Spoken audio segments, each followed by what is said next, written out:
episode of Series 9 of Doctor Who ever since it got its relaunch in 2005. It's written by Toby Whithouse. Toby Whithouse has written several episodes of Doctor Who in the relaunch series ever since it came back, which is the relaunch because it comes back, you know the way it works?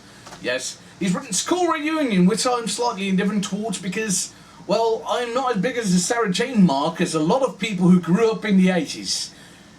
Because I hadn't gotten to Doctor Who then, because I was born in 1984. Okay. Sorry.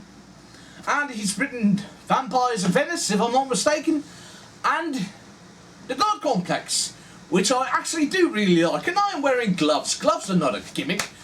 So, Under the Lake.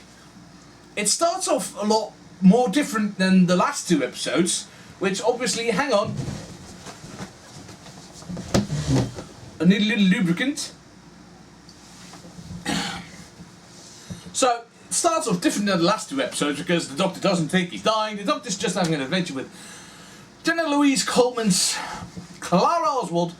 So, it starts off a bit different in my, again, different. That the Doctor feels a lot more sinister. The Doctor feels more... he's like... dark and everything's very mysterious, and I can't do a Scottish accent, but it's all speaking very much down here. I'm the Doctor. This is Clara. She's my friend. No, caretaker. She cares, so he doesn't have to. But when she hands him the cards, it's like, it feels like we're still dealing with a Doctor who doesn't really know how to deal with people. But the rest of the episode, it's actually a ghost story of sorts, which is different.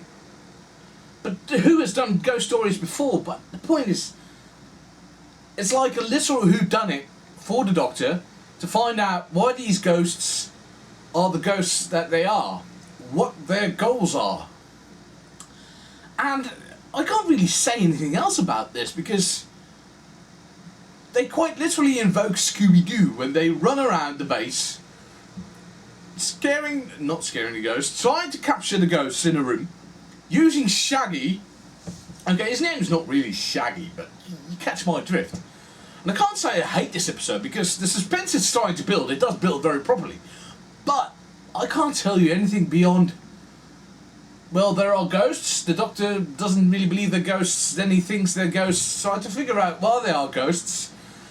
So he decides to travel back in time to find out what happened.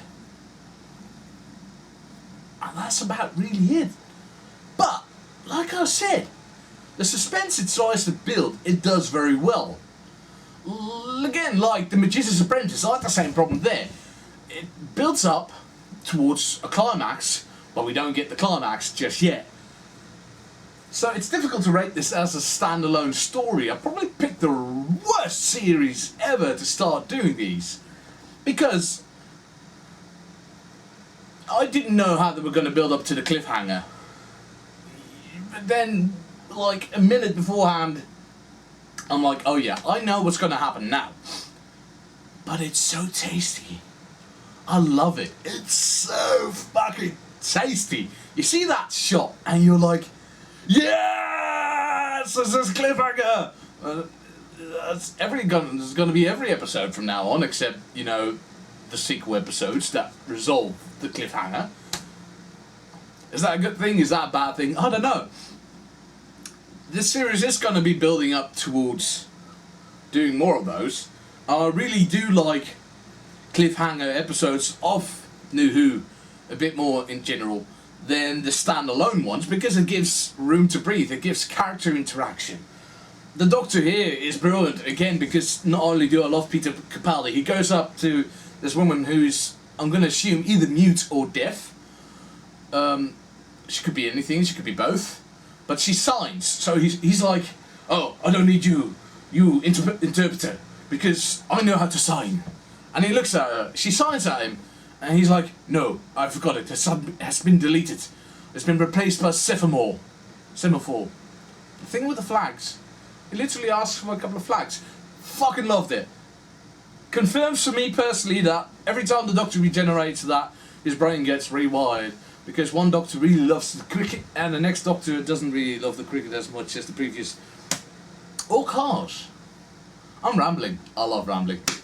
Which is why I do TLDR sometimes when I find the time. Anyway, to me the episode gets a thumbs up. If I do a thumbs up, thumbs down rating, I have done the previous two, but it's not arbitrary. It's not going to be stuck with it. So, definitely like the episode. Really hope the conclusion's going to be as good or better. Spider. Because that's the deal with two-parters. If the second one is going to be worse or not satisfactory, then the first one is worthless, isn't it? Da da da da da da.